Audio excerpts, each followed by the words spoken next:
Привет, друзья! Сегодня я еду на интересную экскурсию в Тильзит. Это город на границе с Литвой в Калининградской области. Его называют городом сыра и мира. Поехали со мной, посмотрим, чего там интересного.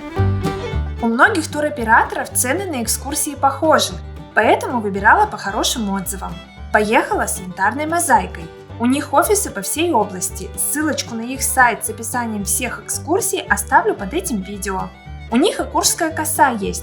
А я еду на нестандартную экскурсию в Тильзит, город сыра и мира. Нас забрали из Светлогорска. По пути мы заехали за туристами в Зеленоградск и Калининград. Желающих посмотреть Калининградскую область с необычной экскурсией оказалось много.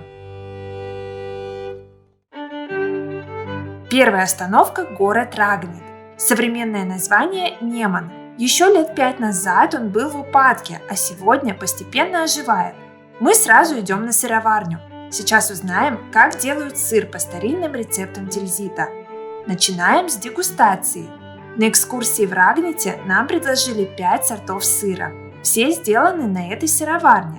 Рикотта, камамбер, тильзитер – все они оказались фантастически вкусными. Местные магазины тильзитера вообще не сравнить. Чувствуется, насколько он натуральный. Местный сыровар рассказал нам про каждый сорт. Как его правильно есть, с чем сочетать, сколько созревает тот или иной вид сыра, что влияет на качество. А потом отвел нас в производственный цех, чтобы мы увидели, как делают сыр в Тильзите.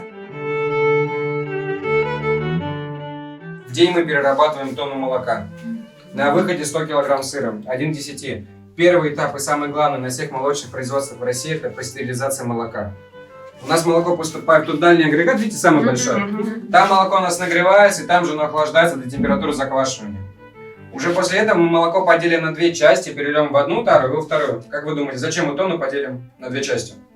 Мини-лекция была понятной и интересной. Я узнала много нового и, наконец, увидела, как готовят сыр.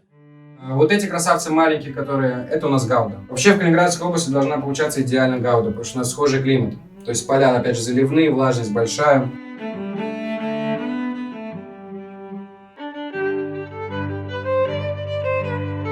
Сыр мы попробовали, посмотрели, как его делают, и теперь в магазинчике его можно купить. Нас делили на небольшие группы, чтобы у всех было время спокойно выбрать сыр и сходить на производство. Это оказалось очень удобно. Довольные мы отправились дальше, осматривать руины замка Рагнит. У него непростая судьба. Он сильно пострадал в годы Второй мировой, а во времена СССР тут снимали военные фильмы. Ради эффектных кадров замок даже подрывали. Удивительно, что разлетелись только внутренние перегородки, а стены выстояли. Умели же рыцари строить, правда? Сейчас замок восстанавливает частная компания. А это скульптура красавицы Рагнеты. Гид рассказала нам красивую легенду о том, как появился город Рагнит. Вообще с гидом нам очень повезло. Она не только все знала, чувствуется, как сильно она любит родные края. Ее было приятно слушать. Мы приехали в город Советск и сейчас пойдем немножко погуляем по пешеходной улице и дойдем до моста Королевы Луизы. Мы остановились на площади. Это место – лучшая характеристика города. Чтобы получить полное представление о Советске, надо лишь покрутиться на 360 градусов. Тут видны следы старого Тильзита, а рядом Великой Отечественной войны. Тут же стоит Ленин с советским зданием за спиной. Чуть дальше – отголоски 90-х и современные здания. Идем гулять по пешеходной улице. Гид рассказывает, как Тильзит стал советским. Какие здания тут были раньше, что изменилось в годы СССР. Я однозначно советую эту экскурсию всем, кто интересуется историей.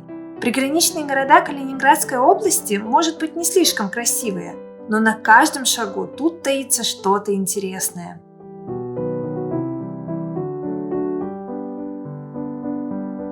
В Советске есть необычный музей под открытым небом.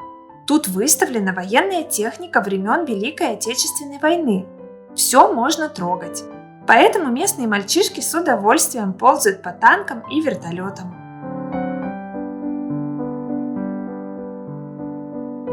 Тильзит – это город сыра и мира. С первым уже разобрались, теперь говорим про Тильзитский мир. Именно здесь Наполеон встречался с российским императором Александром I. На экскурсии гид рассказала, какое отношение к переговорам имела прусская королева, что думал Наполеон о нашем Александре и почему встреча проходила на плоту. Мы дошли до моста королевы Луизы, по которому проходит граница с Литвой. Потом пообедали и отправились обратно в сторону Калининграда. По пути любовались полями местных фермерских хозяйств.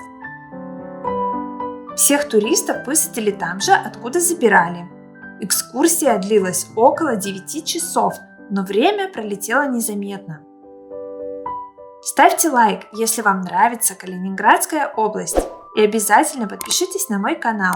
Впереди еще много интересных видео.